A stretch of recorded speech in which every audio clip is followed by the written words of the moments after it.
નમસ્કાર વિદ્યાર્થી મિત્રો, સ્વાધ્યાય 1.4ની થિયરીનો અભ્યાસ કર્યા બાદ હવે આપણે એના સ્વાધ્યાયના દાખલા તરફ આગળ વધીએ. તો પહેલો દાખલો છે, નીચે આપેલી જોડીઓના ગણોનો યોગગણ લખો. જોડી એટલે કે આ બે ગણ આપેલા છે એનો યોગગણ કરવાનો છે. તો યોગગણ આ રીતે લખાશે: એક્સ યોગગણ વાય. આ બે ગણનો આપણે યોગગણ મેળવવાનો છે. તો વચ્ચે યોગગણની નિશાની આવશે. પહેલો ગણ લખીએ 1 3 5. યોગગણમાં છે 1 2 3. બંનેનો યોગગણ કરીએ તો 1 આવશે, પછી 2 આવશે, 3 આવશે. 3 બે વાર છે પણ આપણે એક જ વાર લખવાનો, અને 5. બંનેના કુલ સભ્યોને બે સભ્યોને સમાવી લેવાના, એને યોગગણ કહે છે. તો 1 બે વાર છે તો એક જ વાર લખવાનો, 3 પણ બે વાર છે એક જ વાર લખવાનો, બાકી બધા 2 અને 5. આ રીતે યોગગણ મેળવવામાં આવે છે. બીજો દાખલો, એ બરાબર AEIOU સ્વર આપણા, અને બી બરાબર ABC. તો આપણે બંનેનો યોગગણ મેળવવાનો છે. તો યોગગણને આ રીતે લખાય: એ અને બીનો યોગગણ. અહીંયા બધા જ એના સભ્યો લખી નાખવાના, AEIOU, અને યોગગણ એની સાથે થશે ABCનો. તો આમાં બંને ઘટકો આવી જશે, પણ જે બે વાર હશે એ નહીં આવે. એવો તો આ એક જ છે એ, જે બે વાર આવે છે. BC તો આમાં નહીં આવે. તો પહેલાં લખી નાખીએ ABC, બરાબર. ABC લખી નાખીએ. હવે આ એ બે વાર છે એ નથી લખવાનો. અહીંથી બધા ઘટક લખી નાખીએ, EIOU.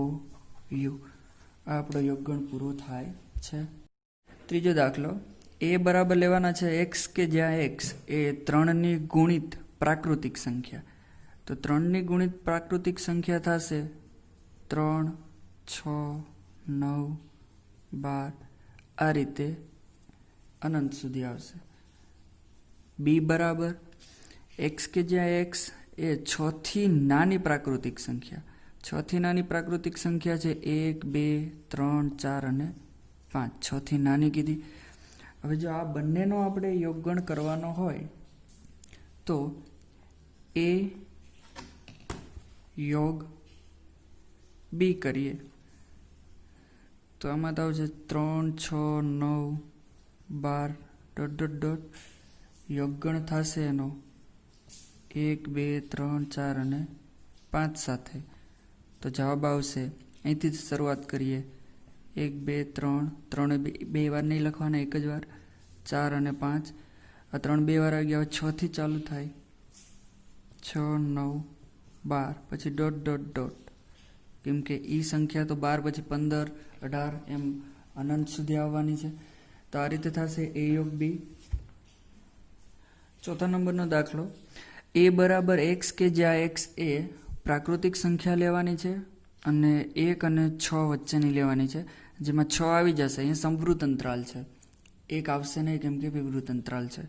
તો એ બરાબર લખી શકાય 1 થી મોટા 1 નથી લેવાના, તો 2 3 4 5 અને 6 લેવાના છે. અને એ જ રીતે બીમાં પણ પ્રાકૃતિક સંખ્યા લેવાની છે 6 થી 10 સુધીની. એમાં 6 અને 10 બંને નહીં આવે કેમ કે બંનેમાં વિવૃત અંતરાલ છે. તો એમની વચ્ચે કોણ આવશે? 7 8 અને 9. તો આ બંનેનો આપણે યોગગણ કરીએ તો એ યોગ બી બરાબર 2 3 4 5 6. એનો યોગગણ થશે 7 8 9 સાથે. તો જવાબ આવશે 2 3 4 5 6 7 8 અને 9. આ રીતે. તો કોઈ બેવડાતું નથી, બે વાર નથી આવતું, તો બધા જ આપણે લખવા પડશે. પાંચમો દાખલો છે, એ બરાબર 1 2 3, બી બરાબર ખાલી ગણ. તો એનો યોગગણ, પહેલાં આગળના જે બધા દાખલા હતા એ ગુણધર્મની રીતે હતું, આ યાદીની રીતે આપેલા જ છે. 1 2 3 એનો યોગગણ કરવાનો છે ખાલી ગણ સાથે. તો જવાબ તો 1 2 3 જ આવશે, 1 2 અને 3.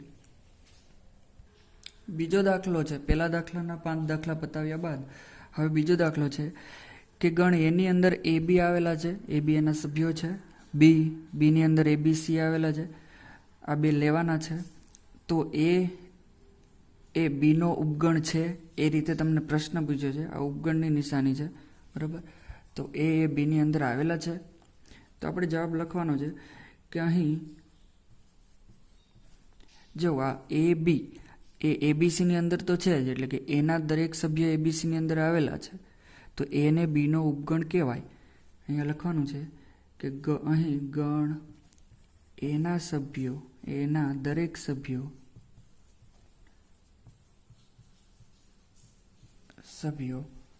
ગણ બીમાં આવેલા હોવાથી એ ઉપગણ બી થાય. એના દરેક સભ્યો બીમાં આવેલા છે. હવે બીજું એમાં એ યોગ બી શું થાય, એટલે આપણે એ યોગ બી પણ મેળવવાનો છે. તો એ યોગ બી, એની અંદર સભ્યો છે એ બી, યોગ બીની અંદર છે એ બી સી. તો એ બી બંનેમાં છે પણ આપણે એક જ વાર લેવાના છે, વધારામાં એક સી છે. આ એનો યોગગણ થશે. ત્રીજો દાખલો છે કે જો એના તમામ સભ્યો બીમાં આવેલા હોય, એટલે કે એ છે બીનો ઉપગણ હોય તેવા બે ગણ આપણે આપ્યા છે. તો એ યોગ બી શું થાય? તો આપણે ધારી લઈએ, ધારો કે એ બરાબર 1 2 લઈ લો અને એના તમામ સભ્યો બીમાં છે તો 1 2 અને ત્રીજો એક સભ્ય 3 લઈ લો, એટલે એના તમામ સભ્યો બીમાં આવી ગયા. ઓકે, આવા આપેલા છે, આપણે આધારી લીધા. તો એ યોગ બી શું થશે? તો આપણે એ યોગ બી મેળવીએ. તો એ યોગ બી 1 2 યોગ 1 2 3. તો જવાબ આનો આવશે 1 2 અને આમાં એક્સ્ટ્રા એક 3. તો 1 2 3 આવે જવાબ, અને 1 2 3 તો બી છે, બરાબર. તો આનો જવાબ શું આવશે? બી. એટલે કે જો એના તમામ સભ્યો બીમાં આવેલા હોય તો જો એનો એ બંને ગણનો યોગગણ કરું તો જવાબ આવશે બી. જવાબ શું આવશે? બી. ચોથો દાખલો, એ બરાબર 1 2 3 4, બી બરાબર 3 4 5 6, સી બરાબર 5 6 7 8 અને ડી બરાબર 7 8 9 10 હોય તો નીચેના ગણ મેળવો. નીચેના એટલે કે આ એક છે એ યોગ બી, પછી આગળ એ યોગ સી પણ મેળવવાનું છે. એ રીતે બધા જ મેળવવાના છે. તો પહેલો આપણે મેળવી લઈએ એ યોગ બી. ચોથાની અંદર પહેલો દાખલો, એવા ચોથાની અંદર 7 દાખલા છે. તો એ યોગ બી મેળવીએ તો પહેલાં એના સભ્યો 1 2 3 4, યોગ કરી બીના સભ્યો 3 4 5 6, અને આ બંનેનો જે યોગ થશે એ 1 2 3 4 તો આવશે જ. 3 4 બીજી વાર નહીં આવે એટલે 5 6. આ પહેલા દાખલાનો જવાબ છે. હવે બીજો દાખલો છે એ યોગ સી, એટલે એના સભ્યો લેવાના છે 1 2 3 4, યોગ સીના સભ્યો 5 6 7 8. આ બંનેનો યોગગણ શું થશે? 1 2 3 4. કોઈ બે વાર નથી આવતું એટલે બધા જ લખવા પડશે. 5 6 7 8. આ એ યોગ સીનો જવાબ થશે. પછીનો ત્રીજો દાખલો થશે બી યોગ સી. આગળનો તો એ બીજો હતો. તો બીના સભ્યો લખ્યા 3 4 5 6, સીના છે 5 6 7 8. તો બંનેના યોગગણ થશે 3 4 5 6. 5 6 બીજી વાર નથી લખવાના, 7 8. ચોથાની અંદર બી યોગ ડી. બીના સભ્યો છે 3 4 5 6, યોગ ડી. ડીના છે 7 8 9 અને 10. તો બંનેનો યોગગણ થશે 3 4 5 6 7 8 9 અને 10. પાંચમો દાખલો છે એ યોગ બી યોગ સી. તો આપણે એના સભ્યો લખવાના છે 1 2 3 4, યોગ કરી બીના 3 4 5 6, અને યોગ કરી આગળ સીના સભ્યો લખવાના છે 5 6 7 8 ત્રણે ત્રણના સભ્યો આવી જવા જોઈએ. તો 1 થી ચાલુ થાય તો 4 સુધી તો લખવાના જ છે. પછી 3 4 આમાં આવી ગયા એટલે નહીં લખવાના, 5 6 લખવાના છે. પછી આમાં 5 6 આવી ગયા એટલે 7 8 લખવાના છે. તો આ થશે A યોગ B યોગ C. 7મો દાખલો A યોગ B યોગ D એના સભ્યો 1 2 3 4, B ના સભ્યો 3 4 5 6, યોગ C ના સભ્યો છે 7 8 9 10. કોઈ બે વાર નો આવવો જોઈએ. 1 2 3 4, 3 4 નહીં આવે. 5 6 અહીંયા કોઈ 5 6 નથી એટલે 7 8 9 અને 10. આ 7મો દાખલો છે. 5મા નંબરનો દાખલો છે. એમાં કીધેલું છે કે પ્રશ્ન 1માં આપેલ જોડીઓના છેદગણ મેળવો. તો આપણે સ્વાધ્યાયની શરૂઆત કરી ત્યારે જે પ્રશ્ન 1ની અંદર 5 દાખલા હતા એનો આપણે યોગગણ મેળવ્યો હતો. તો એ જ રકમનો આપણે છેદગણ મેળવવાનો છે. એની પહેલી રકમ છે કે x બરાબર 135 અને y બરાબર 123. તો છેદગણ આ રીતે મળે છે, x છેદગણ y. તો તમારે 135 લખવાના, છેદગણ કરી 123 લખવાના. બંનેમાં સમાન હોય એવા સભ્યો મેળવવાના છે. છેદગણમાં તો એવું જ થાય. તો 1 બંનેમાં આવેલો છે અને 3 બંનેમાં આવેલો છે, બાકી કોઈ બંનેમાં આવેલા છે નહીં. તો છેદગણ આ રીતે મળે છે. બંનેમાં જે સામાન્ય સભ્ય હોય એનો એક ગણ બનાવવાનો. હવે આપણે બીજો દાખલો મેળવીએ. બીજો દાખલો છે A બરાબર AEIOU સ્વર હતા, B બરાબર ABC હતા. A છેદ B બંનેને ગોઠવી દીધા. બંનેમાં સામાન્ય કયા છે? A બંનેમાં છે. હવે અહીંયા B છે તો આમાં ક્યાંય B છે નહીં. અહીંયા C છે, આમાં ક્યાંય C છે નહીં. તો બંનેનો છેદગણ ખાલી એ મળે છે. ત્રીજો દાખલો A બરાબર 3 6 9 12 થી ડોટ ડોટ ડોટ. આપણે વાત કરી હતી 3ના ગુણિત, બરાબર. B 1 2 3 4 5 એમાં આપણે કંઈક એવી વાત કરી હતી કે ભાઈ 6 થી નાની પ્રાકૃતિક સંખ્યા, બરાબર. એ બંનેનો છેદગણ આ રીતે દર્શાવી દીધા બાદ એનો જે જવાબ આવશે એ બંનેમાં સામાન્ય 3 બંનેમાં છે. પછી 6 9 12 તો અહીંથી તો 6 આવતા જ નથી. આ તો બધું આગળ વધતું જ જાય છે એટલે બંનેનું સામાન્ય સભ્ય છે 3. આગળનો દાખલો છે A બરાબર 2 3 4 5 6. એમાં આપણે એવી વાત કરી હતી કંઈક અંતરાલ હતા 2 અને 6 ની વચ્ચેમાં, બરાબર. એમાં 1 અને 6 ની વચ્ચેમાં 1 લેવાનો ન હતો અને 6 લેવાના હતા. અને 6 અને 10 ની વચ્ચે 6 અને 10 બંને નહોતા લેવાના એટલે 7 8 9 લીધા હતા. એ બંનેનો છેદગણ બે વ્યવસ્થિત ગોઠવી દીધા બાદ બંનેમાં કોમન હોય એવા તો કે આ 6 સુધી જાય છે અને આ 7 થી શરૂઆત થાય છે. બંનેમાં કોઈ સામાન્ય સભ્ય મળતો નથી માટે એનો છેદગણ મળે છે ખાલીગણ. 5મો નંબર A બરાબર 1 2 3 અને B બરાબર ખાલીગણ. તો બંનેનો છેદગણ, બંનેમાં કોઈ સામાન્ય છે નહીં. ખાલીગણ તો બંનેમાં હોય, અહીંયા હોય ખાલીગણ, એટલે બંનેનો સામાન્ય આપણે ખાલીગણ લેવો પડે. 6થો દાખલો A બરાબર ગણમાં આપેલા છે, B આપેલા છે, C અને D આપેલા છે. તો આમાં પહેલો દાખલો 6 ની અંદર 10 દાખલા છે ટોટલ. એમાં પહેલો દાખલો આપણે મેળવવાનો છે A છેદગણ B. તો A ના સભ્ય છે 3 5 7 9 11 અને 7 9 11 13. B ના છે તો આમાં 7 9 11 બંનેમાં આવે છે. તો છેદગણમાં તો બંનેમાં આવતા સભ્યો લેવાના હોય એટલે જવાબ આવશે 7 9 11. બીજો દાખલો B છેદ C 7 9 11 13 અને 11 13 15 બંનેમાં આવે છે 11 અને 13. તો એનો છેદગણ મળે છે 11 અને 13. 11 અને 13. A છેદ C છેદ D ત્રીજા નંબરનો દાખલો છે. તો A ના સભ્ય મૂક્યા, C ના અને D ના. ત્રણે ત્રણમાં હોય એવો કોઈ સભ્ય જે 17 છે એ અહીંયા નથી અને અહીંયા નથી. તો 17 નહીં આવે. 15 અહીંયા છે પણ અહીંયા નથી. તો ત્રણે ત્રણમાં હોય એવો 3 નથી, ત્રણેયમાં 5 નથી, 7 નથી. 11 છે તો 11 બેમાં જ છે, 11 ત્રણેયમાં છે નહીં. તો કોઈ એવો સભ્ય છે જ નહીં કે જે ત્રણે ત્રણમાં હોય. તો એનો જવાબ આવશે ખાલીગણ. ચોથા નંબરનો દાખલો A છેદ C છે 3 5 7 9 11 અને C માં છે 11 13 15. તો 11 બંનેમાં છે, 13 અને 15 બંનેમાં નથી. તો એનો જવાબ આવશે ખાલી 11. 5મા નંબરનો દાખલો B છેદ D. B ના સભ્યો છે 7 9 11 13 અને D ના છે 15 અને 17.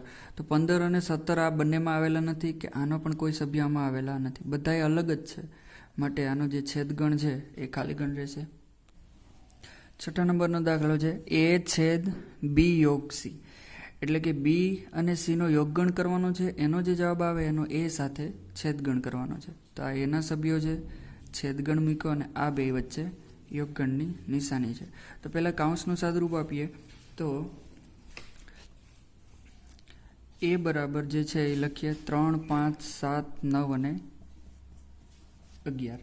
આ એમનેમ રાખ્યો, છેદગણ હજી કરતા નથી, છેદગણની નિશાની એમનેમ છે. આ બે વચ્ચે પહેલાં યોગગણ કરી લઈએ. તો આ બે વચ્ચે જે યોગગણ છે એનો જવાબ શું આવશે? યોગગણ એટલે બે, બધા જ લઈ લેવાના. 7, 9, 11, 13. હવે 11, 13 બે વાર આવે છે એટલે એ નહીં લેવાના. 15. તો આ બે વચ્ચેનો યોગગણ અહીંયા લીધો. હવે આનો અને આનો છેદગણ કરવાનો છે. વચ્ચે શું છે? છેદગણ. તો એ આ બેનો છેદગણ હવે આપણે કરીએ તો જવાબ મળશે તમને. બંનેમાં કોમન હોય એવા 11 છે, 9 છે અને 7 છે. તો એ બે વચ્ચેનો કોમન સભ્ય છે 7, 9 અને 11, જે આપણો જવાબ છે. 7મા નંબરનો દાખલો છે એ છેદ ડી. એનો જવાબ છે 3, 5, 7, 9, 11. એના ગણ છે સભ્યો ગણની અંદરના, અને ડીના છે 15 અને 17. તો આ બંનેમાં કોમન કોઈ સભ્યો નથી, તો છેદગણ એનો થશે ખાલી ગણ. 8મા નંબરનો દાખલો છે એ છેદ બી યોગ ડી. એટલે આ એ છે એનો છેદગણ કરવાનો છે, આ બી અને ડીનો યોગગણ થાય એની સાથે. તો પહેલાં 3, 5, 7, 9 અને 11 એઝ ઇટ ઇઝ રહેવા દઈએ. છેદગણ પહેલાં કાઉન્સનું સાદરૂપ આપીએ તો આ બંનેનો યોગગણ શું થશે? તો 7, 9, 11, 13. આમાં કોઈ રિપીટ નથી થતા એટલે 15 અને 17 બંને લખવા પડશે. હવે આ બંનેમાં છેદગણ શું છે? 7 અને 9 અને 11 આ બંનેમાં આવેલા છે, માટે ફાઇનલ જવાબ થશે 7, 9 અને 11. 9મો દાખલો છે એ છેદ બી. એનો છેદ કરવાનો છે પાછો બી યોગ સી સાથે. તો એના સભ્યો અહીંયા લખી નાખ્યા છે, એના છેદ બીના લખી નાખ્યા છે. છેદ કરી અને અહીંયા બી યોગ સી પણ કરી નાખ્યો છે. લાઈનમાં આપણે કામ કરતા જઈએ તો પહેલાં અહીંયા મેળવીએ કે આ બેનો છેદગણ એટલે કે સમાન હોય એવા તો 7, 9 અને 11 બંનેમાં આવેલા છે. તો અહીંયા આવી જશે 7, 9 અને 11.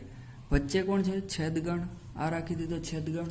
હવે આગળ વધીએ તો આ બંનેનો યોગગણ છે એટલે બે સભ્યો લખવા પડશે. 7, 9, 11, 13.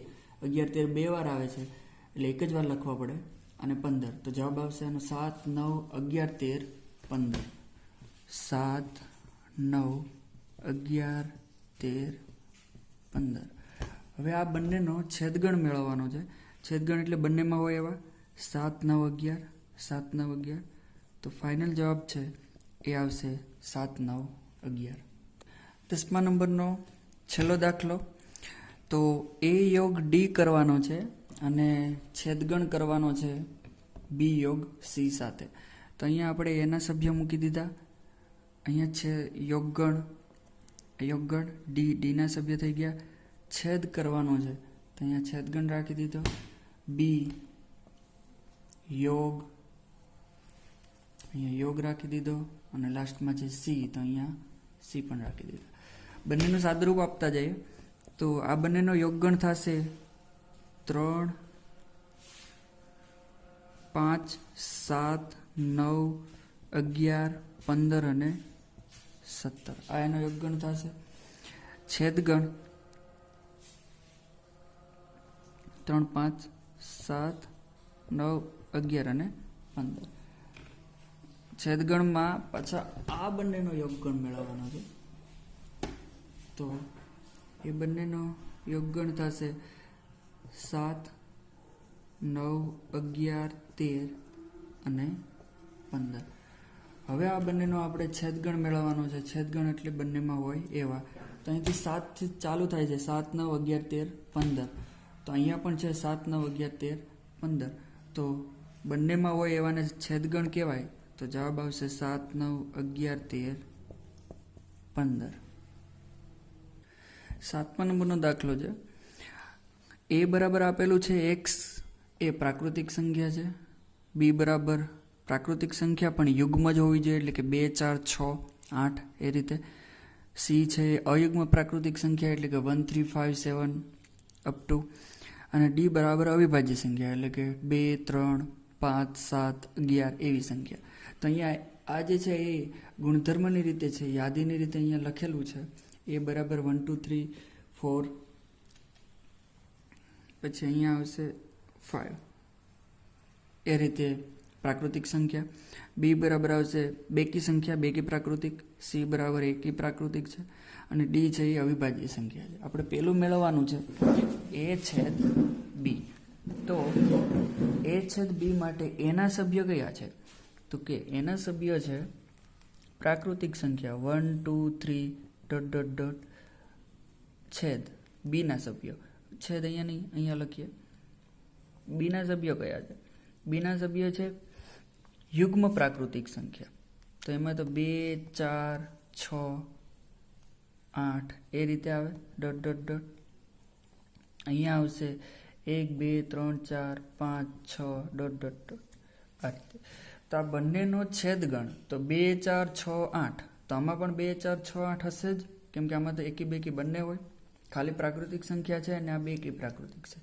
તો આમાં જવાબ આવશે 2 4 6 8 ડોટ ડોટ ડોટ, એટલે કે બેકી પ્રાકૃતિક સંખ્યા છે એ આનો જવાબ થશે. બીજી રીતે લખીએ તો x કે જ્યાં x એ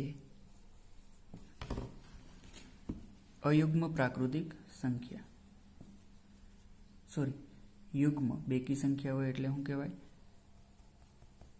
એ યુગ્મ પ્રાકૃતિક સંખ્યા. પહેલો દાખલો થાય છે આવા 7મા નંબરમાં 6 દાખલા જોવાના છે. બીજા નંબરનો દાખલો છે એ છેદ સી. એની અંદર પ્રાકૃતિક સંખ્યા બધી જ આવશે. બીની અંદર, સીની અંદર યુગ્મ પ્રાકૃતિક છે, જે રીતે આગળ યુગ્મ હતી, આ સીની અંદર શું છે? અયુગ્મ પ્રાકૃતિક સંખ્યા છે. તો બંનેના છેદગણમાં અયુગ્મ જ આવશે. 1 3 5 આમાં પણ હશે જ, બરાબર. એટલે એનો છેદગણ એટલે કે બંનેમાં કોમન હોય એવા તમને મળશે 1 3 5, એટલે કે x કે જ્યાં x એ અયુગ્મ પ્રાકૃતિક સંખ્યા. ત્રીજા નંબરનો દાખલો છે એ છેદ ડી, જ્યાં એની અંદર પ્રાકૃતિક સંખ્યા છે અને ડી ની અંદર અવિભાજ્ય સંખ્યા છે. આ પ્રાકૃતિક સંખ્યા અને અવિભાજ્ય સંખ્યા. તો બેનો છેદગણ તો અવિભાજ્ય દરેકે દરેક સંખ્યા જે છે એ પ્રાકૃતિકમાં તો આવેલી જ છે, એટલે કે 2 3 5 7 છે એ આની અંદર આવેલા જ છે. આના પછી તમે 6 7 એમ આગળ જાઓ તો એમાં આવેલા જ હોય. એટલે આનો જવાબ આવશે 2 3 5 7 ડોટ ડોટ ડોટ, એટલે કે આ એટલે કોણ? અવિભાજ્ય સંખ્યા. એ કોને ધારેલ છે? આપણે ડી ને. અહીંયા એમ પણ લખી શકાય કે x કે જ્યાં x એ અવિભાજ્ય સંખ્યા, અથવા એને ડી પણ કહી શકાય, કેમ કે ડી ની અંદર એ જ છે. ચોથા નંબરનો દાખલો છે બી છેદ સી. હવે એમાં એવું છે કે બી ની અંદર યુગ્મ પ્રાકૃતિક સંખ્યા છે, જ્યારે સી ની અંદર અયુગ્મ પ્રાકૃતિક સંખ્યા છે. તો બંનેમાં કોઈ કોમન નહીં હોય. 1 3 5 7 એમ થશે, અહીંયા 2 4 6 8 એમ થશે. તો કોઈ કોમન ન હોય એટલે જવાબ આવશે ખાલી ગણ. બી છેદ ડી 5મા નંબરનો દાખલો છે. બી ની અંદર છે યુગ્મ પ્રાકૃતિક સંખ્યા અને ડી ની અંદર છે અવિભાજ્ય સંખ્યા. તો અવિભાજ્ય સંખ્યામાં ખાલી બે એક જ એવું છે કે જે અવિભાજ્ય સંખ્યા છે અને બેકી છે. બાકી કોઈ બેકી સંખ્યા અવિભાજ્યમાં આવતી નથી. 8 10 12 કોઈ બેકી સંખ્યા અવિભાજ્યમાં આવતું નથી. છેદગણ મેળવવાનો છે એટલે બેમાં કોમન હોય એવો 2 છે. પછી અહીંયા બેકી હશે અને અહીંયા બધી એક જ સંખ્યા હશે. અવિભાજ્યમાં ખાલી 2 જ એવી સંખ્યા છે જે બેકી છે. તો બંનેનો છેદગણ જવાબ તમને મળશે ગણની અંદર 2. છેલ્લો દાખલો છે સી છેદ ડી. સી ની અંદર એકી સંખ્યા છે પ્રાકૃતિકમાં અને ડી ની અંદર છે અવિભાજ્ય સંખ્યા.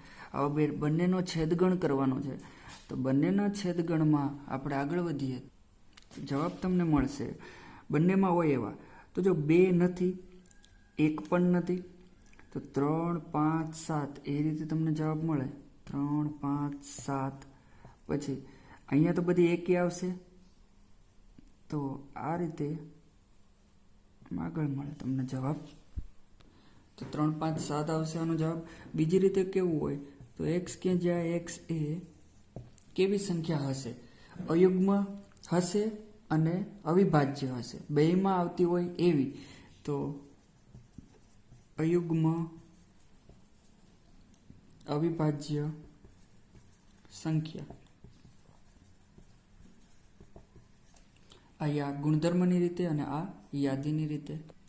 8મા નંબરનો દાખલો છે, નીચેના ગણોની જોડોમાંથી કઈ જોડના ગણ પરસ્પર અલગ ગણ છે. પહેલો દાખલો છે. બીજો દાખલો બાકી છે. બંને દાખલામાંથી કયો એવો દાખલો જે છે એ અલગ ગણનો દાખલો છે. એટલે આ જે જોડ છે એ અલગ ગણની છે કે બીજો દાખલો અને પછીનો છે એ અલગ ગણનો છે. તો જોઈએ અલગ ગણ એટલે એવું કે આ બંનેના છેદગણ મેળવીએ તો છેદગણ જો ખાલી ગણ હોય, બેમાં કોઈ પણ કોમન સભ્ય ન હોય તો એ અલગ કહેવાય. ટોટલી અલગ એટલે હું બેમાં કોઈ સામાન્ય હોય નહીં. તો એનો છેદગણ છે એ કેવો હોવો જોઈએ? ખાલી ગણ હોવો જોઈએ. તો અહીંયા એ બરાબર શું થાય છે? 1 2 3 4 છેદ. જ્યારે બી બરાબર શું થાય છે? બી બરાબર એવું લેવાનું છે, બીજો એક લઈ લઈએ, અને એ લીધો અને આને બી લીધો. અહીંયા કોઈ એ બી એવું નામ નથી આપેલું, અહીંયા આપણે નામ આપીએ છીએ. તો યુગ્મ પ્રાકૃતિક સંખ્યા તો 1 3 5 7 એમ બધા આવે, પણ આપણે 4 અને 6 ની વચ્ચે જ જોઈએ. તો 4 અને 6 પોતે આપણે અયુગ્મ જોઈએ છે. 4 અને 6 છે એ યુગ્મ છે, તો એની વચ્ચે અયુગ્મ તો 5 જ છે. તો જવાબમાં ખાલી અહીંયા રહેશે 5, કેમ કે આપણે પ્રાકૃતિક સંખ્યા કીધી છે પણ 4 અને 6 વચ્ચેની કીધી છે, અને 4 અને 6 ની વચ્ચેની 4 અને 6 લેવાય પડે. 4 5 6 આવે, પણ પાછા આપણને કીધું છે અયુગ્મ, તો અયુગ્મમાં ખાલી આવે 5. હવે આ બંનેનો છેદગણ મેળવીએ તો તમને ખાલી ગણ, તો એ છેદ બી બેયમાં કોઈ પણ કોમન સભ્ય છે નહીં, કેમ કે 1 2 3 4 અને અહીંયા 5, તો આનો જવાબ આવશે ખાલી ગણ. તો અહીંયા કહી શકાય કે આ અલગ ગણનું ઉદાહરણ છે. અલગ ગણનું ઉદાહરણ છે. હવે આપણે બીજું જોઈએ. બીજામાં છે પેલું AE IOU અને બીજું છે CDEF. તો પહેલાંને હું એ ધારી લઉં, AEIO અને U, અને બીને ધારી લઉં CDEF. હવે આ બેનો છેદગણ જો ખાલી ગણ આવે તો અલગ ગણ કહેવાય, ખાલી ગણ ન આવે તો અલગ ગણ કહેવાય નહીં. તો આમાં ઈ છે એ બંનેમાં આવેલો છે, માટે આ ખાલી ગણ છે નહીં, ખાલી ગણ નથી, ખાલી ગણની નિશાની અને ખાલી ગણ નથી, તેથી અલગ ગણનું ઉદાહરણ નથી. અલગ ગણનું ઉદાહરણ નથી. પછીનું છે છેલ્લું અલગ ગણ માટેનો છેલ્લો દાખલો છે કે x કે જ્યાં x એ યુગ્મ પૂર્ણાંક છે અને બીજો છે અયુગ્મ પૂર્ણાંક છે. યુગ્મ પૂર્ણાંકમાં આવે છે 2 4 6 એ ધારો અને બી ધારો 1 3 5. બેનો છેદગણ થશે ખાલી ગણ, કેમ કે એકી સંખ્યા અને બેકી સંખ્યા ક્યારે સરખી છે નહીં. તો આનો છેદગણ ખાલી ગણ આવે છે, માટે અહીંયા કહી શકાય કે અલગ ગણનું ઉદાહરણ છે. અલગ ગણનું ઉદાહરણ છે.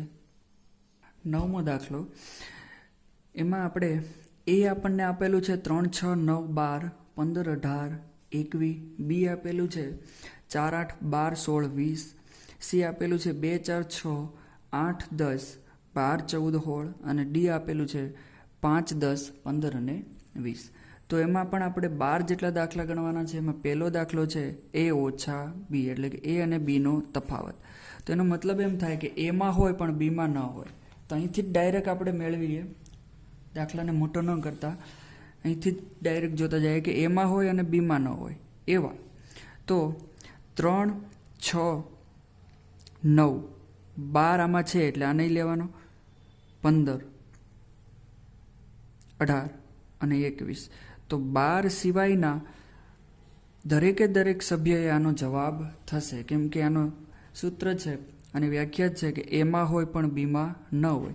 તો એમાં હોય એવા તમામ સભ્ય બીમાં ન હોવું જોઈએ, એટલે 12 સભ્ય છે આમાં આવેલો છે, બાકી કોઈ સભ્ય આવેલા નથી. તો આનો જવાબ આવશે 3 6 9 15 18 અને 21.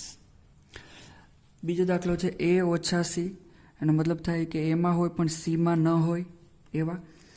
તો સીમાં તો 2 છે, તો અહીંયા 2 નથી એટલે એ તો કોઈ પ્રશ્ન નથી. આમાં હોવા જોઈએ 3 છે એ આમાં નથી, 15 નથી આમાં એટલે લેવાના. 18 લઈ શકાય કેમ કે આમાં 16 છે પછી નથી, અને 21. આનો મતલબ થાય છે કે એમાં છે આ સભ્ય પણ બીમાં નથી. ત્રીજો છે એ ઓછા ડી, એટલે કે એમાં હોય પણ ડીમાં ન હોય. તો 3 ડીમાં નથી, 6 ડીમાં નથી, 9 નથી, 12 નથી, 15 છે એટલે 15 નહીં લેવાના, 18 નથી અને 21 પણ નથી. ચોથો છે બી ઓછા એ, એટલે કે બીમાં હોય પણ એમાં ન હોય. તો બીમાં હોય એટલે 4 બીમાં છે એમાં નથી. ઓકે, 8 બીમાં છે એમાં નથી. ઓકે, 12 છે બીમાં છે એમાં છે તો નહીં લેવાના. 16 બીમાં છે પણ એમાં નથી એટલે 16 પણ લેવાના. અને 20 બીમાં છે ને એમાં નથી એટલે 20 પણ લેવાના. મતલબ કે આમાં હોવો જોઈએ અને આમાં ન હોવો જોઈએ એવો આપણે લેવાનો હતો. પાંચમો છે સી ઓછા એ, એટલે કે સીમાં હોય પણ એમાં ન હોય. સીમાં 2 છે એમાં નથી એટલે લેવાય. 4 પણ એમાં નથી લેવાય. 6 એમાં છે ન લેવાય. 8 લેવાય. 10 લેવાય. 12 ન લેવાય કેમ કે 12 અહીંયા છે. 14 લેવાય અને 16 પણ લેવાય. તો આ છે સી ઓછા એ. છઠ્ઠો છે ડી ઓછા એ, એટલે કે ડીમાં હોય પણ એમાં ન હોય. તો ડીમાં 5 છે એ એમાં નથી. ડીમાં 10 છે એ પણ એમાં નથી. ડીમાં 15 છે એ એમાં છે એટલે એ નહીં લેવાય. અને ડીમાં 20 છે એ એમાં નથી એટલે એ લઈ શકાય. સાતમો છે બી ઓછા સી, એટલે કે બીમાં હોય પણ સીમાં ન હોય. તો બીમાં 4 છે એ સીમાં નથી, સીમાં છે એટલે સીમાં ન લઈ શકાય. બીમાં 4 છે એ સીમાં પણ છે, 8 પણ છે, 12 પણ છે, 16 પણ છે. ખાલી 20 એવો બીમાં છે કે જે સીમાં નથી એટલે જવાબ આવશે 20. આઠમો છે બી ઓછા ડી, એટલે કે બીમાં હોય અને ડીમાં ન હોય. તો બીમાં 4 છે એ ડીમાં નથી. બીમાં 8 છે એ પણ નથી. બીમાં 12 છે એ પણ નથી. બીમાં 16 છે એ પણ નથી. બીમાં 20 છે એ ડીમાં છે એટલે એ લેવાશે નહીં. જવાબ આવશે 4, 8, 12 અને 16. નવમો છે સી ઓછા બી, એટલે કે સીમાં હોય પણ બીમાં ન હોય. તો સીમાં 2 છે એ બીમાં નથી. 4 તો આમાં છે, 6 આમાં નથી, 8 અહીંયા છે, 10 નથી, 12 છે, 14 આમાં નથી, 16 આમાં છે એટલે ન લઈ શકાય. સી ઓછા બી જવાબ આવશે 2, 6, 10 અને 14. 10મો દાખલો છે ડી ઓછા બી, એટલે કે ડીમાં હોય પણ બીમાં ન હોય. 5 નથી, 10 પણ નથી બીમાં, 15 પણ નથી, 20 છે એટલે 5, 10 અને 15 જવાબનો આવશે. 11મો દાખલો છે સી ઓછા ડી, એટલે કે સીમાં હોય અને ડીમાં ન હોય. તો 2 છે એ ડીમાં નથી, 4 પણ ડીમાં નથી, 6 પણ ડીમાં નથી, 8 પણ ડીમાં નથી, 10 ડીમાં છે, 12 ડીમાં નથી, 14 પણ ડીમાં નથી અને 16 પણ ડીમાં નથી. ખાલી 2, 4, 6, 8 એમાં 10 જે હતો એ જ હતો બંનેમાં, બાકી કોઈ સભ્ય હતો નહીં. માટે જવાબ આવશે 2, 4, 6, 8, 12, 14 અને 16. છેલ્લો 12મો ડી ઓછા સી, મતલબ ડીમાં હોય પણ સીમાં ન હોય. ડીમાં 5 છે એ સીમાં નથી. ડીમાં 10 છે એ સીમાં છે. 15 છે એ સીમાં નથી. 20 છે 5, 15 અને 20. તો 10મા નંબરના દાખલામાં x બરાબર ABCD, y બરાબર FBD અને G. x ઓછા y એટલે કે તફાવત મેળવવાનો છે. તો ABCD માઇનસ FBDG. તો આનો મતલબ થાય છે કે એક્સમાં હોય પણ વાયમાં ન હોય. તો એવા કયા? તો કે એ આમાં નથી એટલે લેવાનો, બી આમાં છે એટલે નહીં લેવાનો, સી આમાં નથી એટલે લેવાનો અને ડી એ આમાં છે એટલે નહીં લેવાનો. આનો જવાબ થશે એ સી. બીજો દાખલો છે વાય ઓછા એક્સ, એટલે કે વાયમાં હોય પણ એક્સમાં ન હોય. વાયમાં એફ છે એક્સમાં નથી. વાયમાં બી છે એક્સમાં છે એટલે નહીં લેવાનો. વાયમાં ડી છે આમાં ડી છે એટલે નહીં લેવાનો. વાયમાં જી છે જે આમાં નથી માટે જી લેવો પડશે. એટલે આનો જવાબ આવશે એફ અને જી. ત્રીજો દાખલો છે એક્સ છેદગણ વાય, એટલે કે આ બંનેમાં સામાન્ય સભ્ય હોય તે. એ તો આમાં નથી, બી બંનેમાં છે અહીંયા છે ને અહીંયા છે અને ડી પણ છે.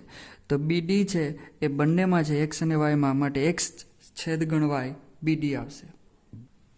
11મો દાખલો છે કે જો R એ વાસ્તવિક સંખ્યા હોય, વાસ્તવિક સંખ્યાઓનો ગણ છે અને Q છે એ સમય સંખ્યાનો ગણ છે હોય, તો R માઇનસ Q આપણે મેળવવાનું છે. Rમાં વાસ્તવિક સંખ્યા છે, વાસ્તવિક સંખ્યા બરાબર, અને Qની અંદર છે સમય સંખ્યા, સમય સંખ્યા, સમય સંખ્યા. તો વાસ્તવિક સંખ્યામાં હોય બરાબર, એટલે કે Rમાં હોય પણ Qમાં ન હોય, તો વાસ્તવિક સંખ્યાની અંદર શું આવશે? સમય અને અસમય બંને આવે. અહીંયા શું આવે? સમય અને અસમય, સમય અને અસમય બંને આવે. અને આમાં શું છે? ખાલી સમય સંખ્યા બરાબર. તો વાસ્તવિક સંખ્યાની અંદર સમય અને અસમય બંને આવે, જ્યારે આમાં આવશે ખાલી સમય સંખ્યા.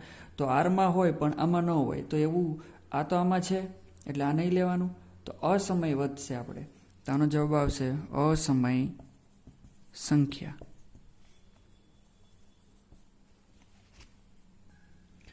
12મો દાખલો છે કે નીચેના વિધાનો સત્ય છે કે અસત્ય તે જણાવો અને તમારા જવાબની યથાર્થતા ચકાસો. એટલે કે એક જ દાખલો નથી, આવા 4 દાખલા છે. એમાંનો પહેલો દાખલો છે કે 2, 3, 4, 5 અને 3 અને 6 આ બંને પરસ્પર અલગ ગણ છે. તો આ સત્ય છે કે અસત્ય એ આપણે કહેવાનું છે. તો A છેદ B, આને A ધારી લેવાનો છે, આને B ધારી લેવાનો છે. A છેદ B બરાબર શું મળશે તમને? 3 જવાબ મળશે. બંનેનો સામાન્ય હોય એવો સભ્ય 3 છે. તો ખાલી ગણ તો નથી, માટે જો આ ખાલી ગણ હોય, A છેદ B ખાલી ગણ હોય તો જ અલગ ગણ કહેવાય. તો A છેદ B ખાલી ગણ નથી, તેથી અસત્ય વિધાન છે. બીજો દાખલો છે AEIOU અને ABCD પરસ્પર અલગ ગણ છે. આ પણ અલગ ગણ માટેનો જ છે અને 3 અલગ ગણના જ છે બરાબર. તો આ અલગ ગણ છે કે નહીં એવું કહેવાનું છે. તો આ બંનેનો છેદગણ, આને A ધારી લેવાનો છે, અને B ધારી લેવાનો છે. બંનેનો છેદગણનો જવાબ આવશે, જો અહીંયા A છે ને અહીંયા પણ A છે, જવાબ આવશે A. એટલે કે ખાલી ગણ આવતો નથી. જો આ બંનેનો છેદગણ ખાલી ગણ આવે તો જ અલગ ગણ કહેવાય. આમાં ખાલી ગણ આવતો નથી, માટે આ અલગ ગણ નથી. તો આ વિધાન શું છે? અસત્ય વિધાન છે. ત્રીજો દાખલો છે 2, 6, 10 અને 14 બીજો ગણ છે 3, 7, 11 અને 15. આ બંને આ છે અલગ ગણનું ઉદાહરણ છે. તો 2, 6, 10, 14 અને 3, 7, 11 અને 15 આ બંનેનો છેદગણ શું આવે છે? 2 નથી, 7 પણ નથી, 10 કોઈ પણ નથી, માટે આનો છેદગણ ખાલી ગણ આવે છે. તેથી અલગ ગણનું ઉદાહરણ છે, એટલે આ સત્ય વિધાન છે. પ્રશ્નમાં જ છે કે આ અલગ ગણ છે કે નહીં. તો આ અલગ ગણ નહીં, પ્રશ્નમાં એવું છે કે પરસ્પર અલગ ગણ છે. આ શું છે? પરસ્પર અલગ ગણ છે. તો ખાલી ગણ જવાબ આવે છે, માટે આ અલગ ગણ છે, એટલે કે આ વિધાન છે એ સત્ય છે. સ્વાધ્યાયનો છેલ્લો દાખલો છે કે 2, 6, 10 અને 3, 7, 11 પરસ્પર અલગ ગણ છે. તો આને હું A ધારી લઉં, આને B ધારી લઉં, તો બંનેનો છેદગણ ખાલી ગણ મળે છે, માટે આ અલગ ગણ છે. તો આને સત્ય વિધાન કહે છે. આ સત્ય વિધાન છે. Thank you. હવે આપણે આગળના લેક્ચરમાં સ્વાધ્યાય 1.5 આધારિત થિયરીનો અભ્યાસ કરીશું.